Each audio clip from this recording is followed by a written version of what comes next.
Вот письмо от Романа из Воронежа, солдату на передовую. Рома, передаю. Берешь, откроешь, прочитаешь.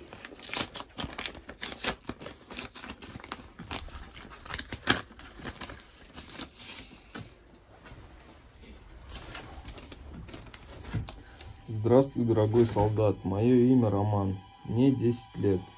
Пишу тебе из 2022 года. Я когда был совсем маленьким, вообще не понимал, кто такие фашисты и что такое война.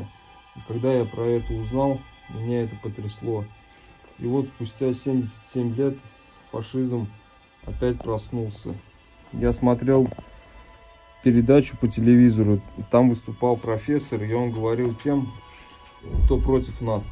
Когда вы встаете против России, вы поддерживаете убийство тех людей на ДНР и ЛНР. Вы предаете своих дедов и бабушек, которые сражались за Россию. И теперь я вам говорю, не стыдясь. Я говорю вам большое спасибо. Мне не стыдно, что я русский. Спасибо тебе. Вот. Леш, поставишь письмо себе, да?